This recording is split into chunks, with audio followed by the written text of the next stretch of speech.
Senhores, pela ordem que vocês têm em mãos de apresentação, a nossa primeira palestrante é a doutora Fabiana Vila Alves, que falará sobre cadeias produtivas descarbonizadas, o outro lado da moeda. Os títulos foram apresentados pelos nossos palestrantes. A doutora é zootecnista, formada pela Universidade de Lavras, renomada Universidade de Lavras, é doutora em Ciência Animal e Pastagens pela outra renomada Exalc, é pesquisadora da Embrapa, hoje cedida ao Ministério da Agricultura, e, no momento, ela é a diretora, no Ministério da Agricultura, da Secretaria de Cadeias Produtivas e Agregação de Valor. Doutora Fabiana, mais uma vez, muito obrigado pela gentileza com que você acedeu a esse convite.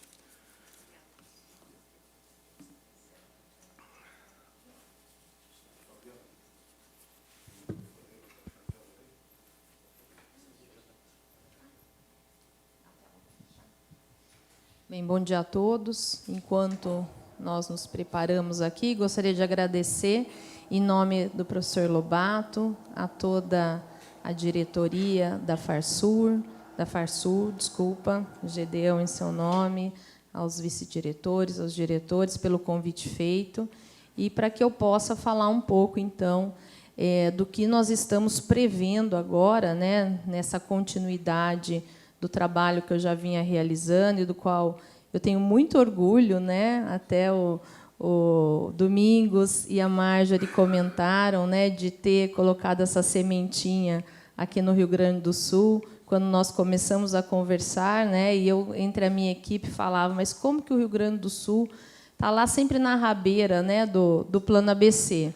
Então, com a potencialidade que tem o Estado para realmente contribuir com as metas nacionais, e começamos aí essa conversa, e hoje trazer um pouco, então, esse outro lado da moeda, né, e que tem muito a ver com o tema do propósito do dia de hoje, né, a agropecuária, será que ela é vilã, né, ou ela é parte da solução? Então, trazer aqui esse outro lado da moeda, que já foi até comentado aqui, mas trazer com um pouquinho mais de dados e de perspectivas e de visões aí que nós temos para os próximos anos.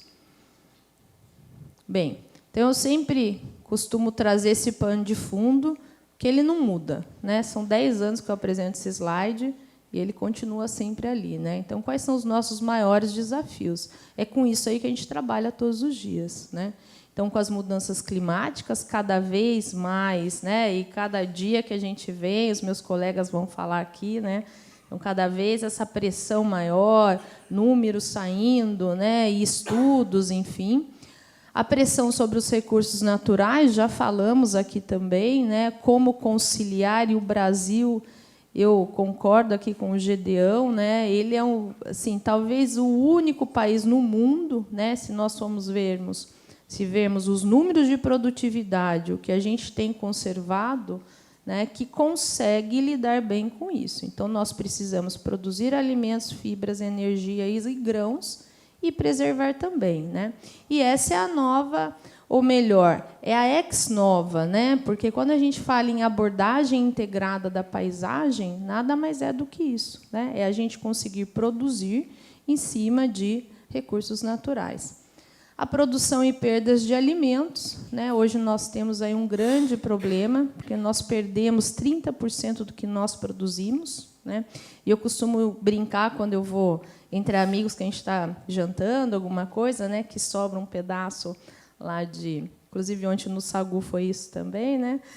Sobra um pedacinho ali, eu falei, não, deixa eu comer aqui, porque, né, já liberou muito, emitiu muitos gases aqui, né? Para a gente poder desperdiçar. E a pobreza, a desigualdade e fome, que é uma questão social e que a gente também tem que lidar com isso quando a gente fala em questão de alimentos. Então, esses são os grandes desafios que nós temos. E como transformar isso e como encarar isso de uma forma coordenada, de uma forma organizada. Então, eu gosto de trazer esse slide mostrando que o nosso plano setorial, né, de mitigação, que é o plano ABC, ele não surge do nada, ele não surge da ideia ou da cabeça, né, de uma pessoa, mas ele surge como uma resposta que nós temos a um grande movimento internacional, interpaíses, e resposta também a essa nossa lei que ainda é válida, que é a lei, que é a Política Nacional de Mudança do Clima, também chamada de Lei do Clima, que é a Lei 12.187. Então, a Lei 12.187 ela já previa, né, que nós teríamos planos setoriais de mitigação e adaptação, que, na sua origem, eram 5, com o estabelecimento e a previsão de outros planos setoriais. E por que eu gosto de começar as apresentações, minhas palestras falando isso? Porque a mitigação ela não é só no setor agropecuário. Então, quando a gente fala que ela é wide economy, quer dizer isso daqui: todos os setores estão e devem estar comprometidos a mitigar as suas emissões. E aí sim a gente pode começar a falar, então, do plano setorial do setor, né, da agricultura ou da agropecuária, que eu não preciso nem dizer, não é porque eu estou nesse setor, mas foi o que mais andou, o que mais teve resultados, né, o que realmente foi colocado no chão. E da onde, então, nós temos aqui, onde surge o Plano ABC, em 2010, com resultados, né, que estão aí propagados, né, e já bastante discutidos e debatidos, muito exitosos. E, então, em 2020, nós começamos uma segunda fase até 2030. Então, hoje nós estamos falando dessa segunda fase, o nosso cenário é esse, uma segunda fase. E só trazendo aqui também que o programa ABC, que existe um pequeno confundimento, né, até entre nós mesmos, né, não é só no setor, mas entre técnicos, né, entre quem trabalha com o Plano ABC. O programa ABC é um braço à parte do Plano ABC. O programa ABC é o braço financeiro, não está conosco lá no Ministério da Agricultura, no mapa, né? Ele está hoje no Ministério da Fazenda, antigo Ministério da Economia, mas é o braço financeiro, então, dentro do Plano Safra, que orienta e que apoia essa expansão dessas tecnologias. Então, dito isso, eu já me adiantei aqui. Então, nós tivemos uma primeira fase focada em mitigação e uma segunda fase agora, onde vem muito forte a adaptação. E nós estamos no estado onde a adaptação, ultimamente, tem sido um assunto bastante discutido, né? Porque quando a gente fala, por exemplo, em enfrentamento à seca, nós estamos falando em sistemas que têm que trazer essa adaptação, essa resiliência. Então, estamos falando sobre isso, tá? Importante, então, notar aqui que são lições aprendidas, e é a base do que nós estamos colocando e conversando hoje também diz respeito a lições aprendidas. Então, se os senhores pensarem que, em 2010, quem é que sabia o que era carbono, né, Bernett, né, Cristina, né, professor Paulo? Qual era o entendimento que a gente tinha de carbono? Qual era o entendimento que a gente tinha de emissões? Mesmo a ciência. E a gente foi aprendendo, né? E fomos incorporando conhecimentos, né? Então, temos um novo contexto mundial também e novos acordos internacionais. E aqui eu vou sempre trazer essa questão do outro lado da moeda, né? Então, tentar ver a luz no final do túnel, onde, às vezes, a gente vê outras coisas. Então, acordos internacionais hoje são grandes barreiras não tarifárias, né? Nós sabemos disso, nós temos conhecimento disso. Então, como aproveitar desses acordos internacionais, desses grandes movimentos internacionais, e colocar os nossos produtos, que aqui nós estamos falando de produtos agropecuários? Então, acho que hoje a gente vai falar um pouquinho sobre isso. Só trazer um pouco, 2 conceitos para a gente poder também entender aí e fazer uma conversa bastante técnica. Adaptação. Então, a adaptação é a redução de vulnerabilidade. Aqui eu trouxe um sistema ILPF, né, obviamente. Trabalhei bastante tempo, quase a minha vida inteira, na Embrapa com ILPF. Então, são sistemas onde nós temos então, essa redução de vulnerabilidade, nesse caso, por causa de um microclima diferenciado, frente aos efeitos das mudanças do clima. E mitigação. Quando nós falamos em carbono, na verdade, em crédito de carbono, isso tem que ficar muito claro, e meus colegas vão trazer aí para a gente, nós estamos falando principalmente com o que nós temos hoje de mitigação. Então, é reduzir emissões de gases de efeito estufa. É diferente de falar de estocagem, é diferente de falar de balanço de carbono, é diferente... Então, vejam como o tema também é um tema bastante ambíguo, né? Quando a gente fala de carbono, né, coloca tudo ali no meio, né, dá uma mexida ali no caldeirão, tudo é carbono. E a gente precisa tomar cuidado com o que a gente está falando. Bem, só que o nosso grande diferencial, e eu acho que por isso que nós estamos aqui, o professor Lobato foi muito feliz, né, de fazer o convite aos maiores especialistas da ciência que nós temos hoje, né, no Brasil sobre esse tema, principalmente para climas subtropicais e tropicais também. Mas o nosso grande diferencial é esse, é o que a gente chama de science-based. Contra dados não há argumentos, né? Então, quando a gente traz dados científicos, dados que são coletados, né, nos ambientes que nós temos, nas condições que nós temos da nossa agropecuária, uma agropecuária que ela é uma agropecuária 365, como eu costumo dizer, porque quando nós temos 2, 3 safras no mesmo ano, né, nós temos uma agropecuária 365, é diferente de uma agropecuária, por exemplo, na Europa ou em outros países do mundo, mas amparado pela ciência. Se nós pensarmos a soja, que é uma planta de clima temperado, e como nós conseguimos colocá-la no cerrado, em um clima tropical, isso só se deu por causa da ciência, né? Melhoramento genético, sistemas de produção, enfim, é ciência pura.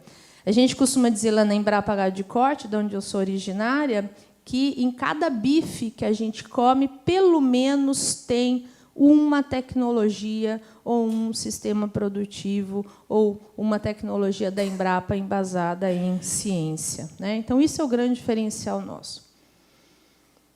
Bem, aqui só trazer rapidamente, já que foi citado, né, quais são as metas então, que nós temos até 2030 para o ABC. Eu fiz aqui uma colinha. Fiz não, né? Estou com a colinha aqui da Marjorie, né?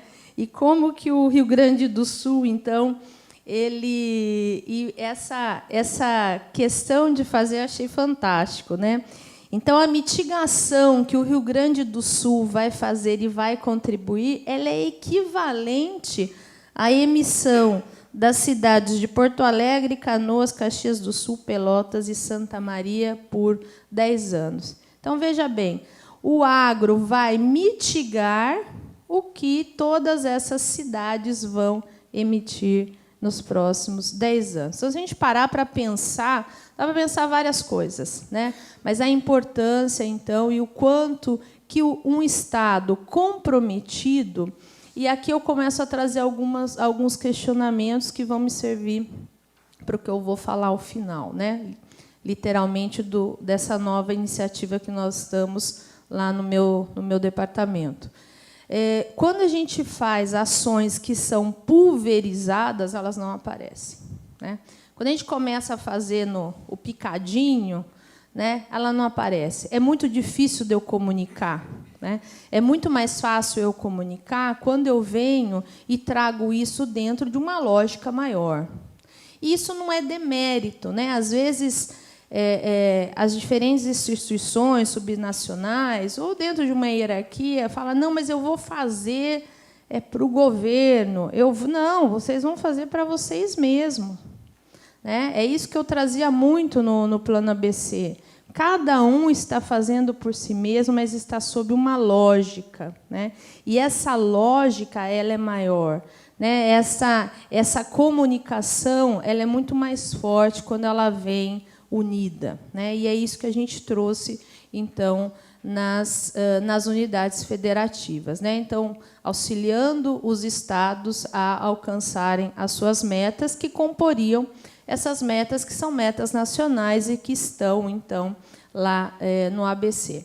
Então, acho que a principal meta, né, que a gente pode falar aqui no Rio Grande do Sul, uma das principais, é a recuperação de pastagens degradadas. Né? Hoje a gente sabe que a pecuária ela é muito questionada sobre isso.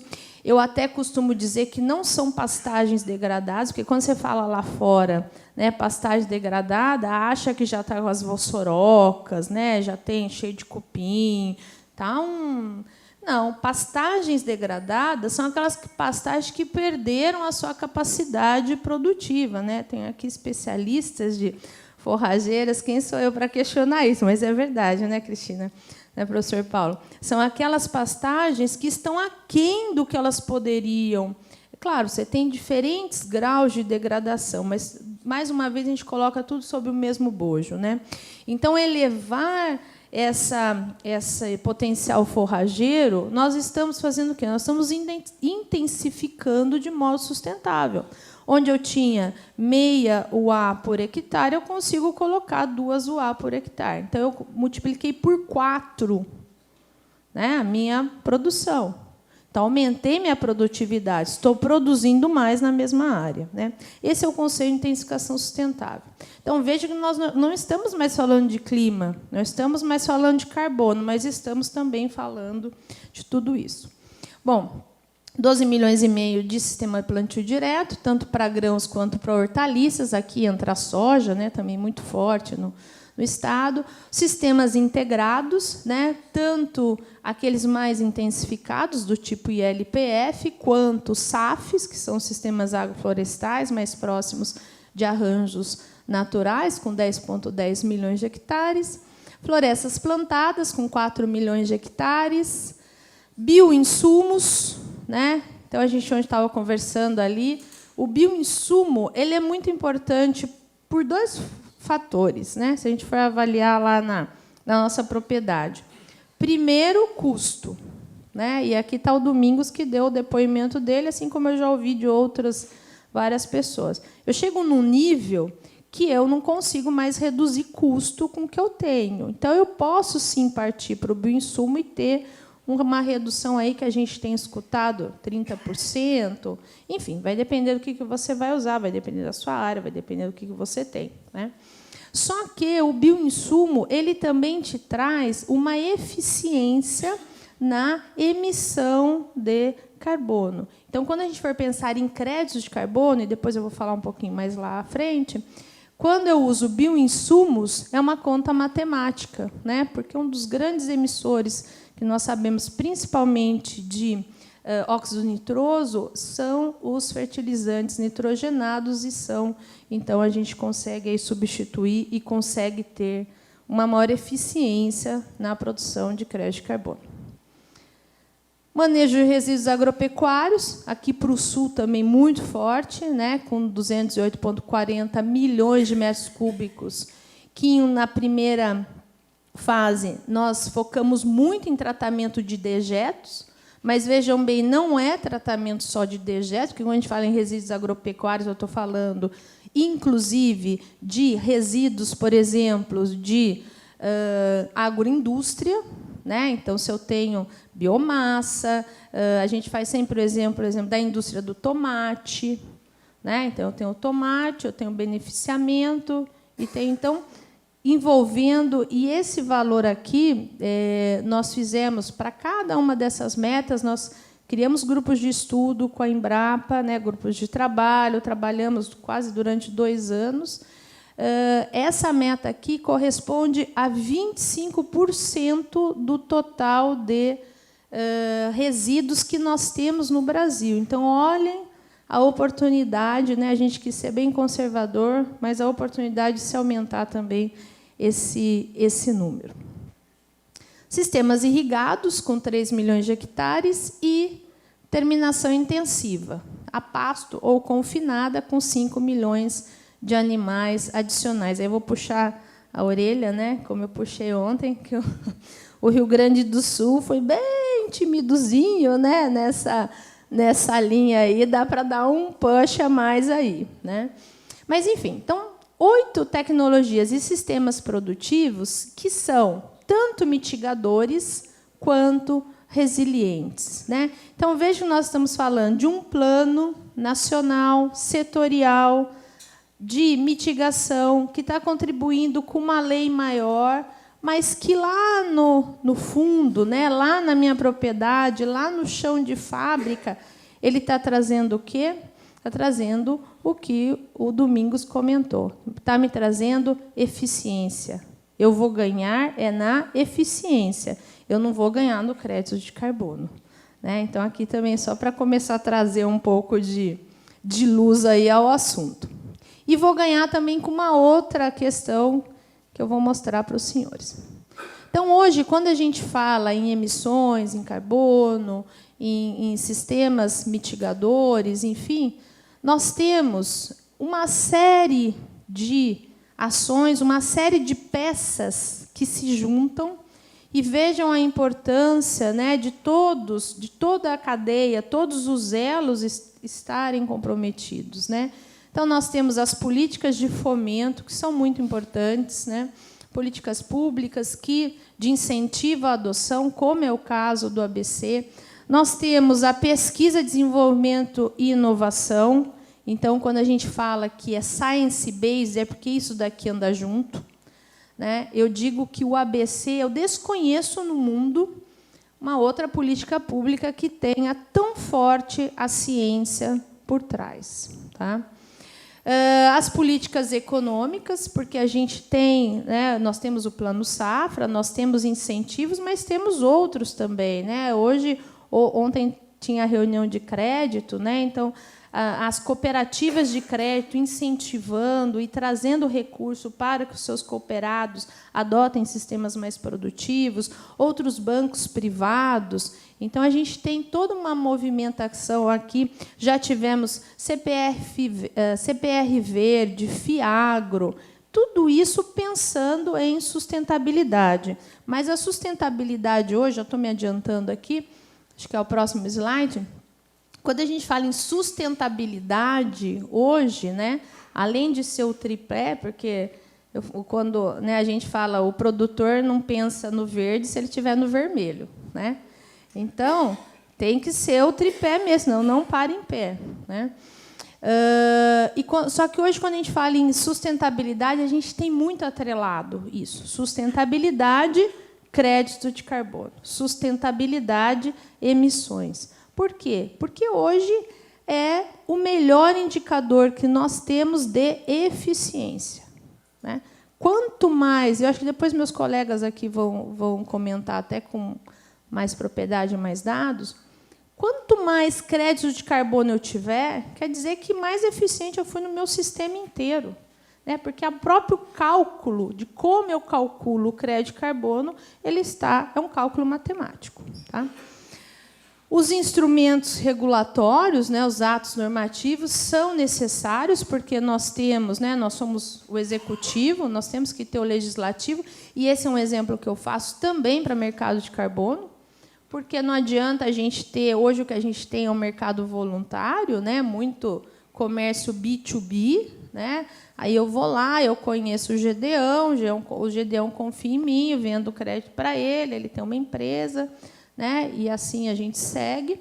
Só que, enquanto nós não tivermos uma legislação nacional que está sendo criada para um mercado regulado nacional, que é diferente de um mercado regulado internacional, a gente pode fazer tudo isso daqui que não, né, no final das contas vai valer muito pouco. O agrodigital, né, dizem que a agropecuária 5.0 vai ser focada no digital, né? É quem tem a informação, quem tem os dados corretos, quem tem as plataformas, quem consegue fazer isso daqui, cada vez mais falado, MRV, monitoramento, reporte e verificação. O La Garantia Soy Yo, cada vez mais vale menos, né? Então, não adianta eu vir e falar assim, criei uma metodologia aqui maravilhosa. Né? Olha, eu acho que é assim. Tá, mas será que ela é amparada pela ciência? Será que ela é reconhecida internacionalmente? Será que ela tem base para isso? Como que eu vou medir isso? Porque muitas vezes a gente se pega na ciência, né? A gente tem umas metodologias que são eficientíssimas. Aí, a hora que eu vou lá no... Como que eu vou medir aquilo ali no solo, com uma certificação, que um serviço, uma outra empresa que vai medir, precisa me garantir que aquilo ali foi medido, o custo daquilo é muito alto. Então, a gente se embate nessas questões diariamente. Então, o agrodigital, muito importante. Essa integração de dados, né? Ontem a gente comentava, hoje o dado você pega em qualquer lugar. Mas de onde que veio essa fonte? De onde que veio essa base? São bases confiáveis? Né? O que está por trás desses dados? Né? Então, pensem nisso. E uma coisa que nós aproveitamos muito pouco no setor agropecuário, e eu tenho visto isso, eu sempre trago o exemplo do Corsia. Né? Não sei se alguém já ouviu falar aqui do Corsia. Né? O Corsia ele é uma iniciativa da aviação civil, né, para a mitigação de gás de efeito estufa na aviação civil, que é uma das maiores emissoras. Né? E esse conceito tripla hélice, então, onde eu tenho... É uma evolução do que a gente chamava dos projetos públicos privados, né, os PPPs, mas aonde eu tenho o governo, então o Estado, né, o setor privado e a academia juntos. Isso aqui pode ser entendido em diferentes níveis. Por exemplo, em um nível subnacional, como é o caso do Estado. Né? Então, o Rio Grande do Sul tem feito esse exercício. Então, o Estado, o setor privado e a academia juntos, né, seguindo no mesmo caminho, e cada um com as suas prerrogativas e com as suas competências, obviamente, para que a coisa aconteça. Então, esse é o que a gente chama da flor da sustentabilidade. Se faltar um pedaço aqui, né, a coisa ou anda mais devagar ou acontece de uma forma que não é a esperada. E lembrar isso daqui, né? Sustentabilidade, principalmente da agropecuária, é formada por um conjunto de ações que se complementam e fortalecem. Não existe bala de prata, não existe uma política pública que vai resolver a situação. E aqui a gente vê muito bem, o Domingos e a Marjorie saíram, mas quando duas... A gente estava comentando, né, Cris?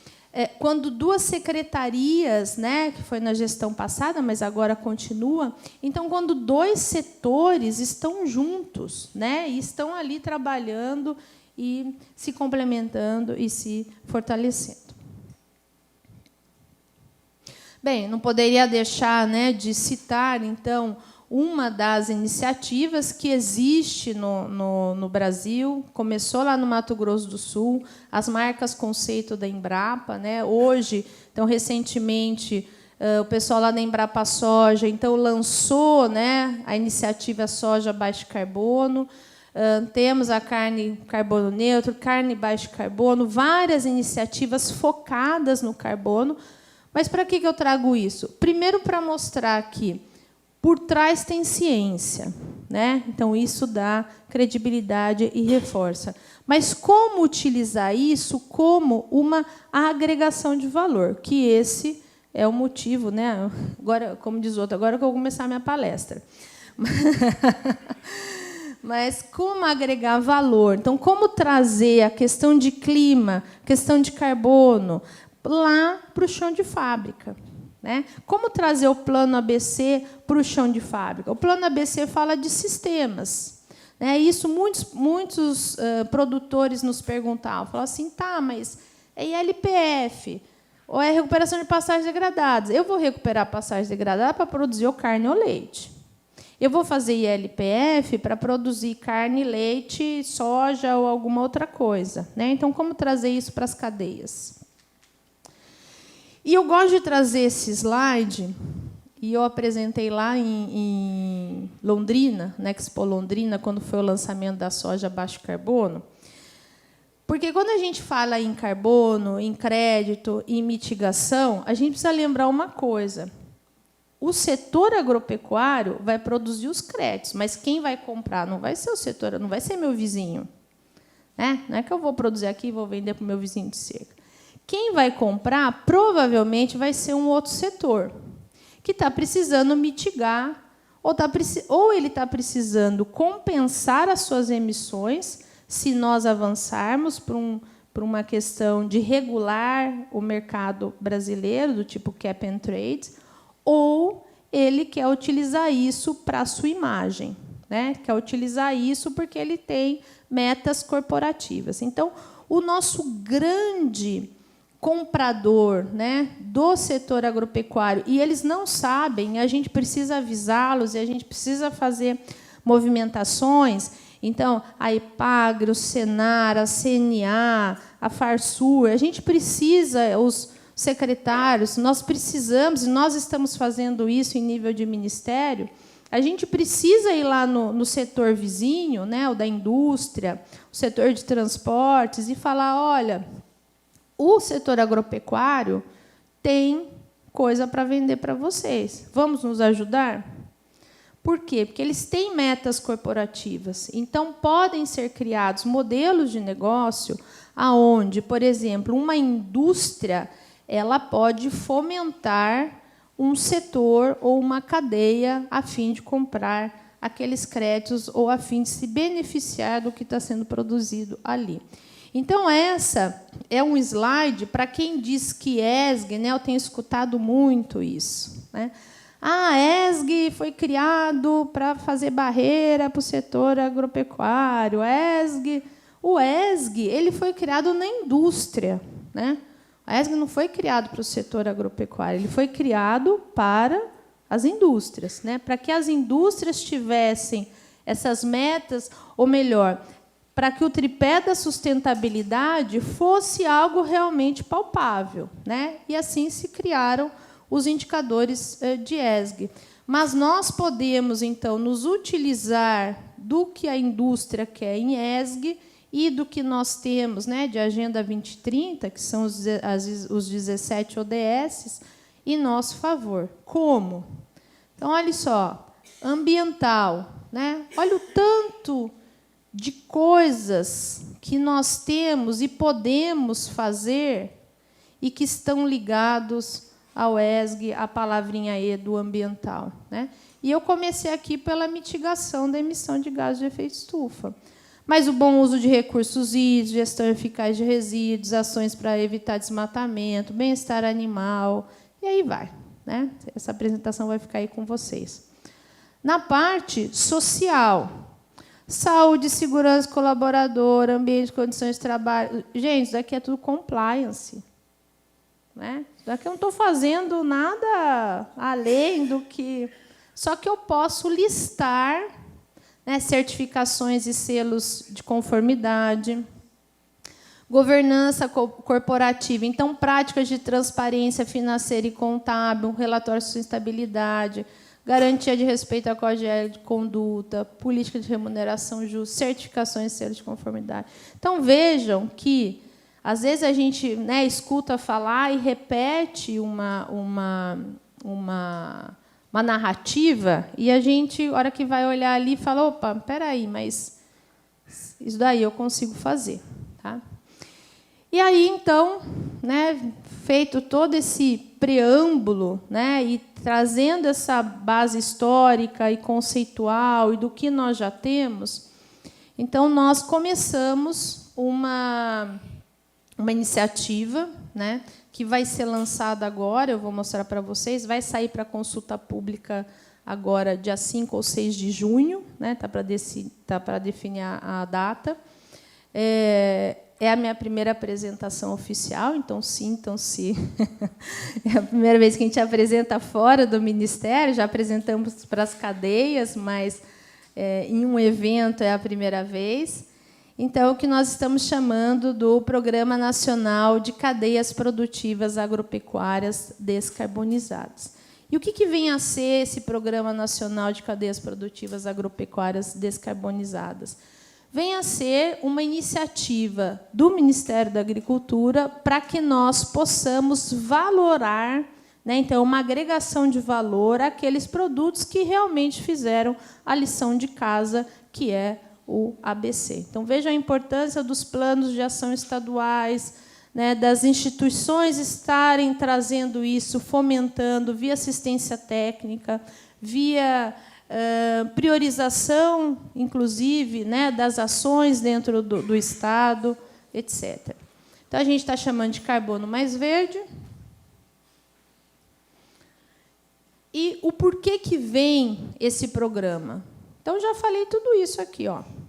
Uma cobrança social crescente, cada vez mais a gente tem essa cobrança, né, principalmente o agro. É um assunto estratégico, né, tanto nacional quanto internacionalmente. Eu coloquei aqui entre parênteses, né, um tema novo, mas, de novo, ele não tem nada, ele é ex-novo, né, mas ele, de vez em quando, ele dá uns pulos, né, e ele revive das cinzas. Então, nos últimos 2 anos, voltou muito a falar sobre carbono, sobre emissões, sobre crédito. Então, tem um movimento que ele é bastante propício, só que, ao mesmo tempo, ele é ambíguo, né? Todo mundo fala, todo mundo hoje entende carbono, né? Qualquer lugar, mesa de bar que você vai, tem alguém ou te vendendo ou querendo comprar crédito de carbono. Né? E não é só isso. Né? Vocês viram, né, a gente puxa ali o carbono, você pode, de diferentes perspectivas, né, trazer o tema carbono, que não se resume a crédito de carbono.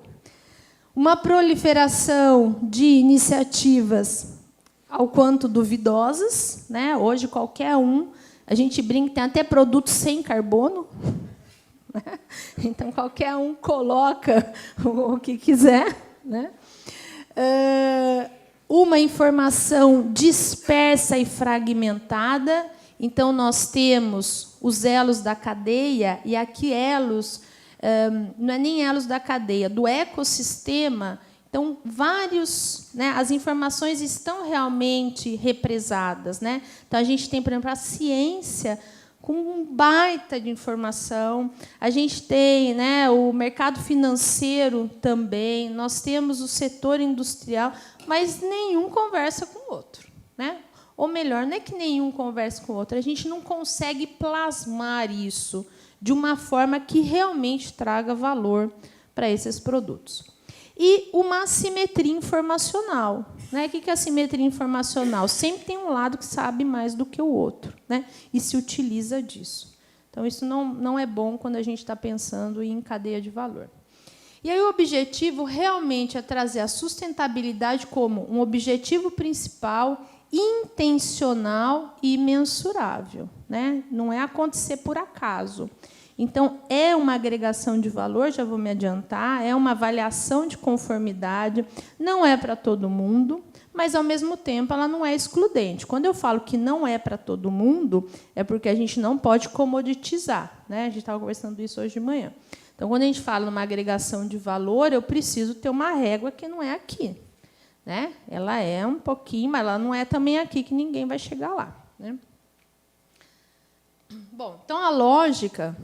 Basicamente, né, o principal slide aqui da minha apresentação. Então, a lógica é essa: nós termos 2 eixos. Né? Então, um eixo com um selo, que nós estamos chamando de selo carbono mais verde, é uma avaliação de conformidade para aqueles produtores que seguem alguns, ou melhor, são elegíveis por alguns critérios que nós criamos e que nós vamos colocar em consulta pública, essa consulta pública que sai agora em junho. A início, né, nós priorizamos 13 cadeias, dessas 13, 5 estão aqui no Rio Grande do Sul. Então, nós temos aqui arroz, temos carne, temos erva mate, leite, um pouco de milho, né, soja e uva. Tá? As demais são açaí, algodão, borracha, cacau, café e trigo. Trigo aqui também, né?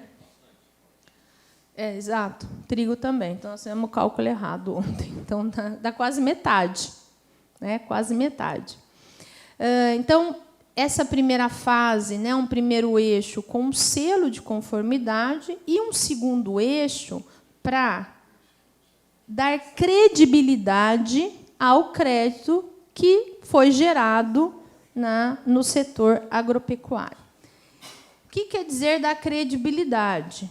Né? Eu vou também trazer um pouquinho mais ali para frente, mas já vou me adiantar. Quando a gente fala em crédito carbono é 1 tonelada de CO2 equivalente evitado.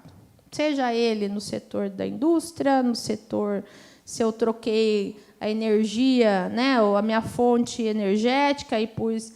É sempre a mesma coisa, é uma métrica. Né? Então, esse crédito, hoje, inclusive eu falei $40, hoje eu li uma reportagem que falou que está entre 5 e 23. Né? $5,23. A gente estava com o valor de 40. Hoje, no mercado mundial, nós temos crédito valendo de 10 a $100. E o que diferencia se é a mesma coisa? Eu estou vendendo, né, um papel. Né? Então, esse papel, por que um vai pagar 10, outro vai pagar $100? Pela credibilidade que tem atrás disso, né? Primeiro, e pelas adicionalidades. Né? Então, o que são adicionalidades? É diferente de adicionalidade, eu vou colocar aqui, pelas externalidades, que é melhor, tá? Para não haver confundimento. Então, quais são essas externalidades? Podem ser, por exemplo, eu mitiguei, mas eu contribuí também com o social. Vocês lembram lá que eu mostrei do ESG?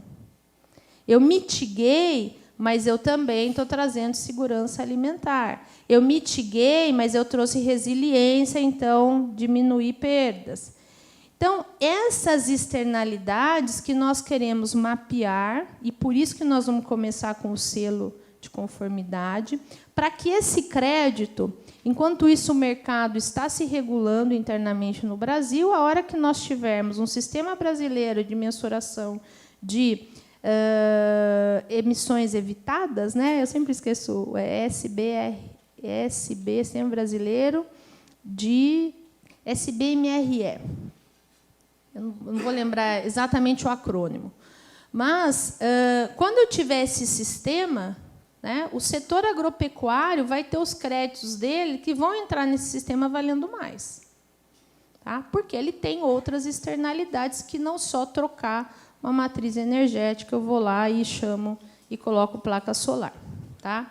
Então, a ideia geral é essa. Claro, ela traz complexidade, ela traz, aqui parece muito simples, ela traz o science-based por trás. Então, para cada...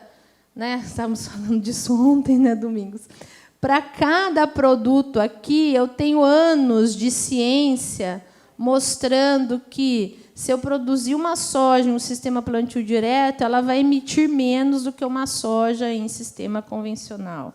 Ou, se eu produzir um algodão em sistema plantio direto, ele vai também produzir. Se eu produzir um açaí em um sistema, como, por exemplo, a Amazônia Oriental está trazendo, a Embrapa, né, a Amazônia Oriental, ela vai emitir menos, porque é em SAF. Então, para cada um desses produtos, só que o produtor não precisa saber disso. Né? Quem tem que garantir isso é o Ministério. Eu que tenho que me colocar à frente e falar, olha, isso daqui é verdade. Tá?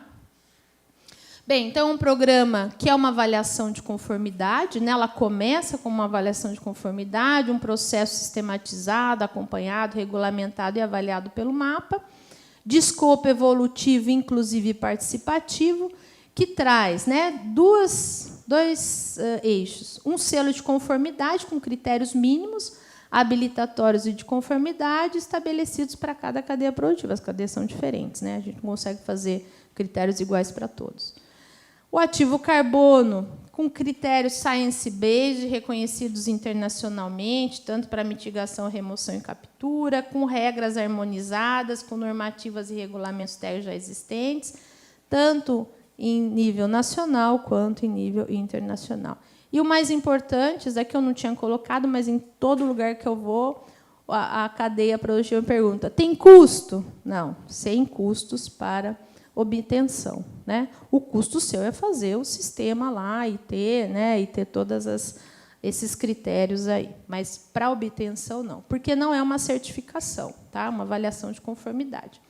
Então nós estamos trabalhando nos critérios da avaliação, na estruturação da plataforma com blockchain, que tenha o selo com sistemas com NFT, né, que são tokens não fungíveis, com documentos de fé pública, que vão puxar de arquivos, bases de dados que são oficiais. Eu não estou controlando meu tempo aí, não quero, mas estou acabando já. Ninguém controlou meu tempo, né? É? Ah, então tá bom. O senhor me dá um alôzinho aí. Princípios, critérios e indicadores, o acervo normativo, então, via decreto, né, que é algo que, como forma de normativo, ele dá mais segurança, então não é uma portaria, mas as regras via portaria, elaboração das diretrizes do programa. Muitas pessoas perguntam: mas como que vai ser auditado esse programa? Ele vai ser auditado conforme o Inmetro diz que um programa de avaliação de conformidade tem que ser auditado. Então, nós estamos seguindo a regra, né, tentando fechar todas as possibilidades para que não tenha, para que depois, a hora que vier, né, uma missão europeia e querer questionar o selo, falar: não, mas, né, tá, é uma avaliação de conformidade, tem todo um arcabouço, enfim. Então, o que é? Um selo de conformidade para sistema produtivo de matéria-prima, um instrumento de orientação ao mercado sobre o assunto. Isso é prerrogativa nossa, trazer luz ao assunto, né, para o mercado. Então, eu sempre digo, o programa ele está feito, não está perfeito, né? Nós vamos melhorá-lo com os anos, né, com os cases e com as demandas, mas ele já traz um direcionamento, uma orientação para o mercado sobre o assunto. É de caráter voluntário, entra quem quer, uma abordagem de melhoria contínua. Opa!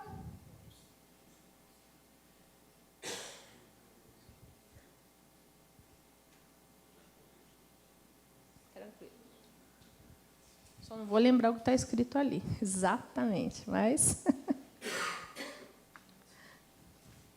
Vou aproveitar e tomar uma água aqui.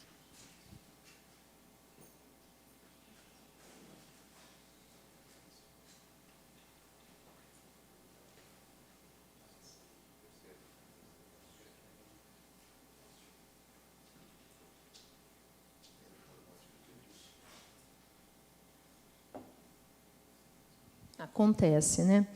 Bem, então, ele é uma avaliação de conformidade, não é uma certificação, então, não é papel do mapa certificar, até porque perderia força, né? O mapa ser a instituição que cria as regras e certifica. Ele não é exclusivo, então, não é dizer se é melhor ou pior, mas realmente é agregar valor àquilo. E aí, no próximo slide, eu trago para que pode ser usado um selo de conformidade como esse, né? E muito do que nós trouxemos ali, tem que colocar aqui de novo a apresentação?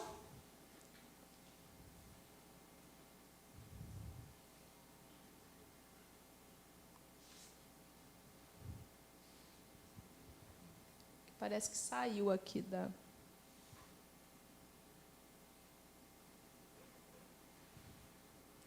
Bom, eu continuo falando, então.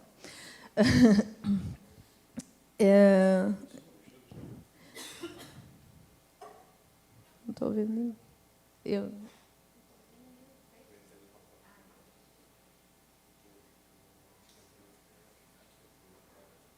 Bom, então, quando a gente fala de um selo de conformidade, ele pode ser usado para várias coisas, né?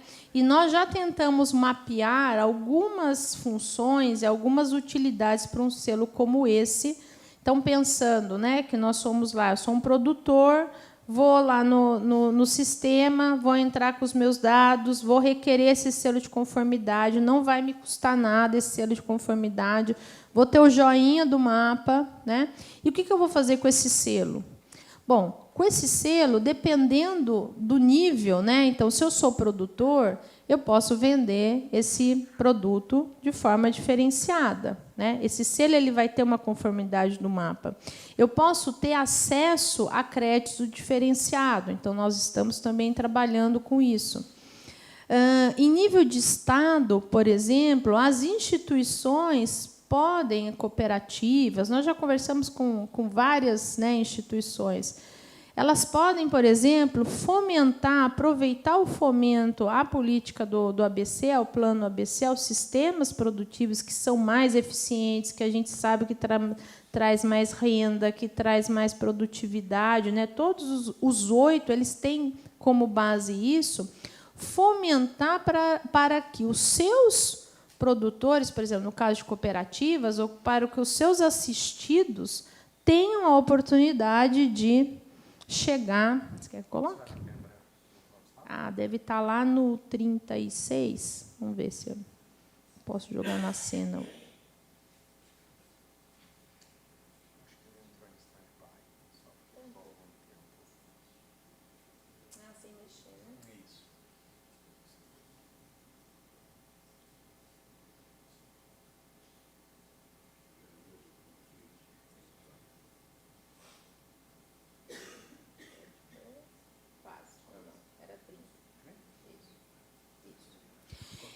Tá, obrigada. Então, o que ele é? Bom, o que ele é? Caráter voluntário, abordagem de melhoria contínua, um diferencial competitivo. Tá? Então, o que ele não é? Certificação, não é regulação, não é compulsório, não é criação de dificuldade, não é excludente. Eu posso ter 50 marcas lá, 50, né, agregações de valor, e não vai ser excludente a essas, e não é juízo de valor. Então, não é um produto nem melhor nem pior do ponto de vista de qualidade. E aqui sim, né? Então, quais são os benefícios do produtor ter esse acesso, ter essa avaliação de conformidade? Uma valorização e distinção do seu produto, um crédito diferenciado, acesso a mercados exigentes. Então, a gente tem visto, né, mercados, e foi comentado aqui até pelo Gedeão, né, mercados que querem produtos desse tipo. Estou acabando, professor. Um aumento de credibilidade, né, tanto para o setor quanto para o país, enfim, aí depende com qual olhar nós estamos olhando. Abertura de novos mercados, um estímulo à melhoria contínua do processo produtivo, por ser um processo de melhoria contínua, uma indução à inovação e desenvolvimento tecnológico. Então, pensem aí startups, programas, ferramentas, enfim, né? Bioinsumos, né? Novos produtos. Uma sociedade informada e protegida, então, isso pensando, né, na sustentabilidade na parte social, e uma concorrência justa. Bem, aqui só trazendo, então, nós vamos começar, né, o primeiro selo vai ser concedido ao algodão, né? Me disseram que não era para falar isso no Rio Grande do Sul, mas eu vou ter que falar, né, até para exemplificar. Gostaria de ter aqui o arroz, viu, Domingos, mas fica para a próxima. Quem sabe o segundo, né? Por uma série de motivos, né? Porque é uma cadeia curta, uma cadeia com poucos produtores, é uma cadeia que já está organizada, tem alto grau de sustentabilidade, usa maciço de tecnologia, enfim, num território concentrado. E, principalmente, isso daqui. Isso daqui nos levou a pensar e a escolher o algodão. Um relacionamento consolidado com varejo e consumidor. Por quê? Porque vocês lembram lá no início que eu falei que é uma pressão crescente da sociedade? A sociedade tem pedido muito isso, o consumidor tem pedido muito. Então, quando a gente vai lá na Renner e na Reserva e vê, por exemplo, o algodão que está rastreado, né, da semente até o guarda-roupa, né, eles estão muito propícios a pagarem mais por um produto que tem também a questão carbono atrelada, né? O cacau vai ser o segundo, porque nós já temos algumas iniciativas sinérgicas, é um produto que tem muito apelo com o consumidor também, né? Então, nós temos a Rota do Cacau, temos o Inova Cacau, que é o plano setorial até 2030, e signos distintivos que já estão ocorrendo na indústria, né? O cacau carbono neutro e a API, que é a produção integrada de cacau, e que diz, né, a API é focada em redução de uso de agrotóxicos. Bom, então, aqui, para finalizar, né, o nosso, como que a gente vem trabalhando. Então, começamos aqui, né, essa construção da estratégia. Vamos lançar em consulta pública dia 5 de junho. Fica 2 meses em consulta pública, porque o TBT da OMC para comércio internacional exige que a consulta pública seja 60 dias, nós íamos deixar 30, então, aquela coisa, para não haver conversa depois, né, e dizer, não, está faltando um pedaço. O lançamento, então, do programa dia 1º de setembro. Aqui, então, nós começamos uma construção da estratégia setorial para os outros produtos, né? Então, arroz, cacau, açaí, enfim, eles vão seguir essa lógica aqui, né, de verificação de pré-requisitos, aproximação com o setor e reconhecimento com o selo. E o primeiro selo sendo entregue aí, então, dia 7 de outubro, que é o Dia Mundial do Algodão, com um grande evento e um dia de campo. Bem, o que eu tinha para trazer aí de perspectivas, eu acho que meus colegas vão poder complementar, né, e trazer uma visão um pouco maior. Talvez, se quiser fazer de novo essa apresentação no final, né, ela cabe muito bem. Então, espero que os senhores tenham em mente, né, com o que está acontecendo aqui, o que os colegas vão trazer e quais são as oportunidades realmente que nós temos, né, seguindo essa lógica. Então, obrigada, professor, obrigada pela atenção. Muito obrigado, doutora Fabiana.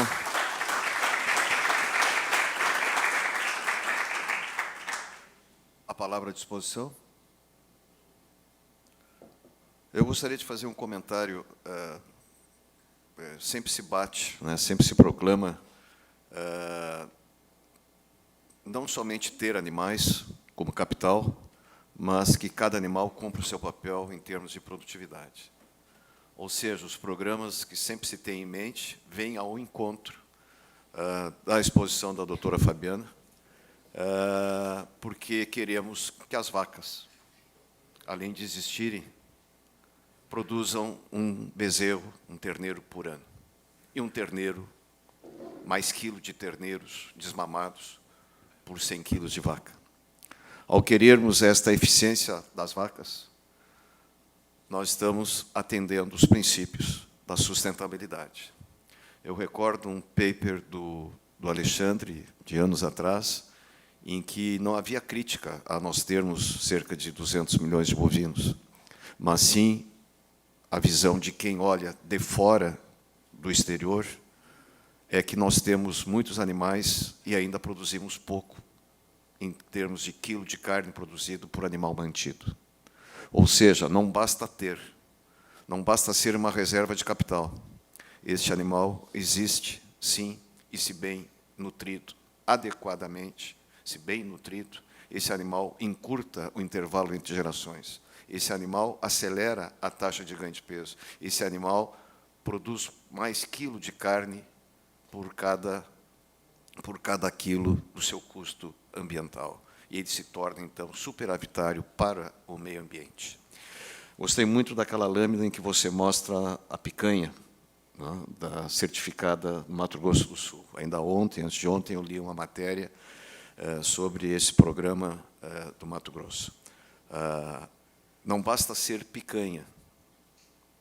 Creio eu que cada vez mais nós teremos o desejo de ter picanhas que atendam os requisitos ambientais. E isso, então, vai criar um mercado daquele valor que vai agregar mais valor àquele produto que nós desejamos. Ou seja, vai ter mais valor vendável. agregado mais valor por ser produzido dentro de normas que a sociedade urbana cada vez mais vai atender a esses preceitos. Algo mais? Muito bem. Doutora Fabiana, por enquanto, muitíssimo obrigado.